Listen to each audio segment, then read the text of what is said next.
खैरभाड़ी बोले गाँटे अच्छे चारघटा पाखे संगे नान नाची सोनपुर जिला और संगे गलु आम नाट परिवेशन कलु 2 बजे तक किसी असुविधा नहीं हुई। 2 बजे पर मैक्सिमम 7टा छुआ बहुत सीरीयस थे कि प्रकार है से मैंने जे रूल कर स्टेज तल के उतरे सांग सांग पड़ी जाम सेमको बोही कर गोटे मंदिर जगह गदा करा जाए जड़े जड़े 7 जन तक मुझे निजे बोचे गले से गाँव लोग आसले समस्ते आए नाट बंद कर दिगला आम 4 घंटा हॉस्पिटल एडमिट करागला जिते बेल बीपी टेस्ट करागला 60 पलैगला आम डॉक्टर सांग सांग रेफर करदे बलांगीर मेडिकल बर्तमान केतेटा झील असुस्थ होचन बर्तमान 10टा झील असुस्थ हो बाकी समस्ते असुस्थ केते जन असुस्थ नहीं जिते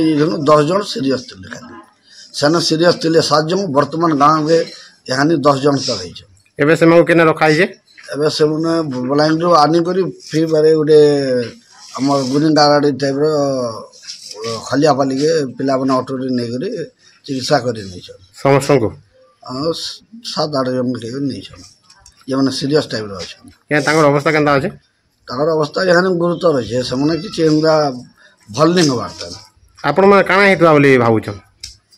आम भावुँ से पांगन नाशन टाइप गोटे होते भावुँ से एरिया लोग भी सेटा एका डाउट कर